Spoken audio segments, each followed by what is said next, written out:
Hi, welcome to the quick way to create portraits. For this you're going to be using an iPad or a phone or something like that, something that you can take a picture with, and you're using the photos that you generate with that to make your images. It's not the first time this has happened. Obviously artists have been looking at self-portraits for years and years and years, but the artist that springs to mind the most when you think of photographs and photographs of people's faces, portraits, is Andy Warhol.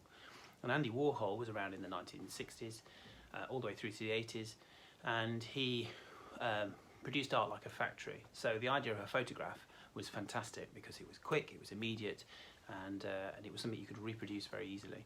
He used to take Polaroids of people and then turn them into prints using screen printing, and then you'd get your piece of artwork pretty quickly afterwards. And he would do anyone, I think, for $25,000. And of course, if you've got one of those now, they're worth many, like millions of dollars. So he did all right out of it, really. But that aside, the first thing you're going to do, of course, is taking your photos, you need to think about your hashtag mood. So whatever your hashtag moods were, if you're proud, or if you're having a duvet day, hashtag duvet day, or if you're stuck, or whatever it is, you need to think about how you reflect that in your photograph. Once you've done that, you need to actually take your photograph. So to take your photograph, you need to make sure that you haven't got a busy background. Right behind me now, I've got loads of stuff in the background, and if I took a picture of me, all of these things would be in the background, and it would be pretty horrible. So you need to find an area that has a clean, plain background. You also need to think about what you're going to do with your hands. Do you want to add your hands in, or is it just going to be like a passport photograph? It's quite interesting if you put more features in because it makes you look more interesting. That's good. That's great, actually. Which one do you like? Which one do you prefer? I thought this was in black and white, you know. It will be. Absolutely not that one. That's good. That's really good. Ew.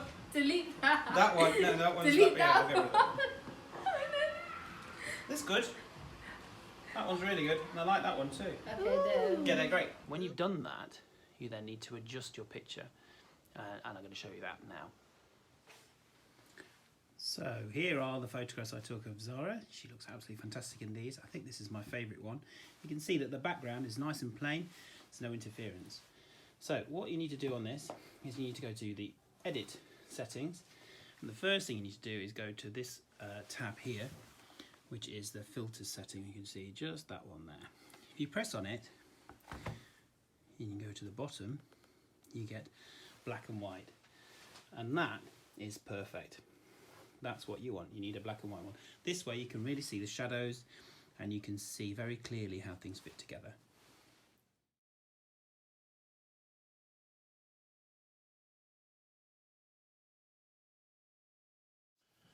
So I've now got my photographs. This is my favourite one, and I'm going to prepare that so I can trace it onto a piece of paper. So to do that, I will need a piece of A4 paper. One, it's good quality. I can just see through it on this, but it doesn't matter if I can't see it very well because I'm going to take it away and do it against a window in a minute. So the first thing I'm going to do is just fold the top over like so. This means that my paper, because they're A4 paper, all lines up nicely, and I've got a bit of space. Next thing you need is some tape or some masking tape. I'm going to use tape that's a bit stickier.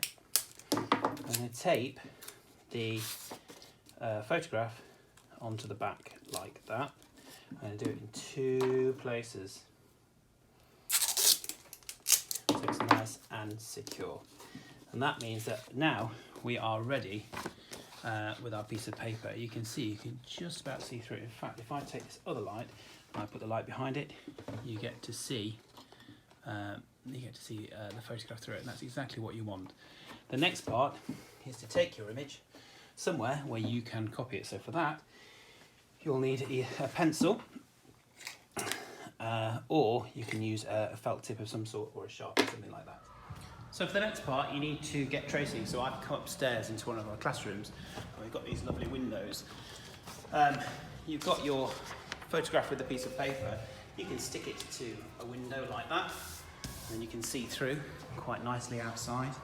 I'm not going to do it like this for now. I'm going to use a glass table with a light underneath it. But the main idea is that you can see the photograph underneath, because the next thing you have to do is trace the image onto your piece of paper. Right, so for this setup, what I've done is I've got a glass, piece of glass or a glass table. You could use a dining room table if it's made of glass. And I've got my picture there. This is a bit easier than putting it on a window. I've got a fine line black pen, and my job now is to, I put a light underneath it because it makes it easier to see. Obviously, the more light you've got underneath it, the more better you see. If you have thinner paper as well, you'll be able to see the image more clearly. But now my job is to go over this very carefully and colour in all the bits that are dark.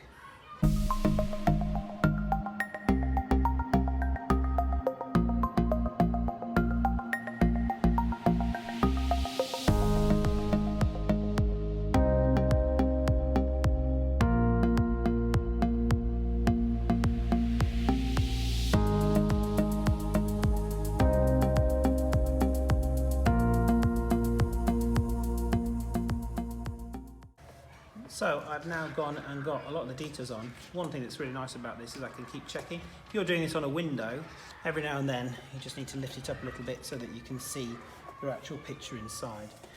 I'm now going on detail, and I've got areas of shading on these arms and around the shoulders and stuff like that.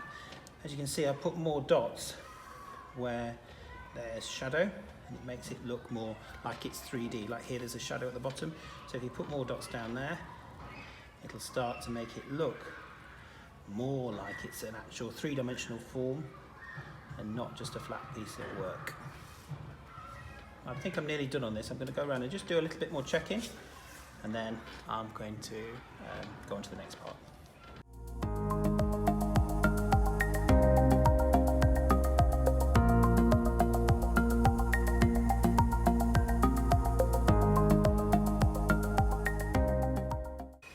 So with this bit, what I've tried to do here is, because she's wearing knitwear, she's got knitwear here with all the texture of that. What I've done on my white bits is I've put little black dots, and in this bit I put little white dots, so I've got the opposite, because obviously I'm using just black and white at the moment, so it is a monotone picture.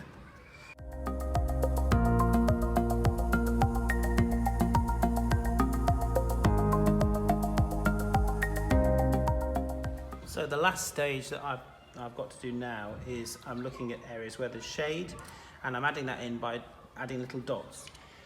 I'm not going crazy with these dots. I know I've done it a lot around here, but I'm just adding them in. So where there is a shadow, for example, around here underneath the chin, I'm putting some dots. The darker the shadow, the closer the dots are together. And I want to try and get that idea of the shape of her chin.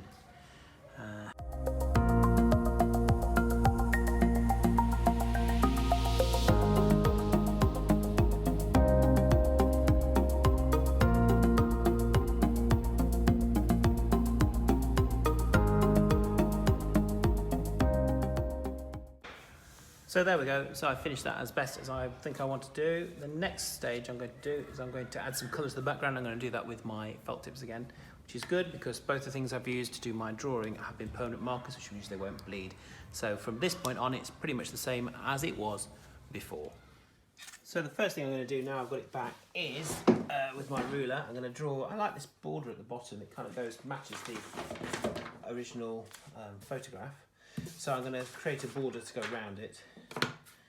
First things first, like so.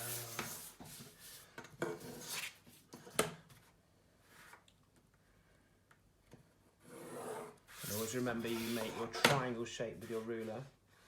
Pull the thing towards you, pull your pencil towards you. That's great. And now I'm going to do some cutting up of the colours as well. So I'm going to do some lines on it. Oops.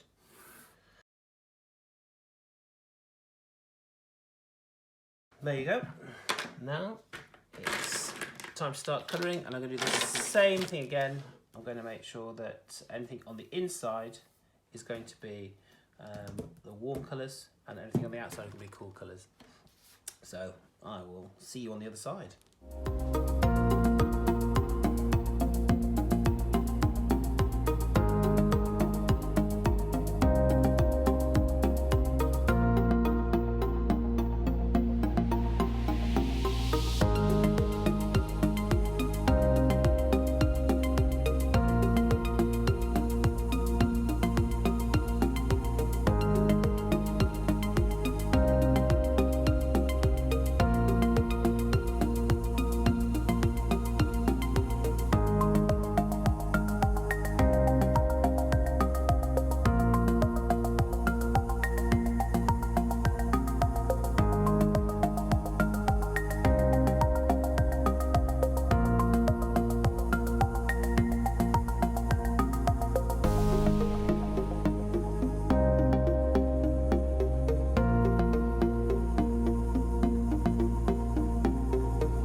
looks great, I love it.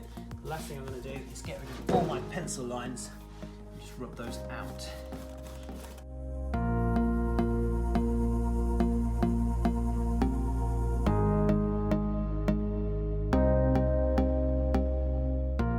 Right, so there you go. You've got your two ideas there. You can choose to do your own self-portrait, or you can have a go at tracing with a photograph. The last thing I've got to do with this one is I've got to put the mood on with the hashtag mood. So I'm going to ask Zara tomorrow what her mood was when I was taking her photograph. And she very graciously volunteered to have a photograph taken for my video. So I should put that on in the morning. I hope you have loads of fun doing it. I hope you enjoy it as much as I have, and I look forward to seeing what you get up to.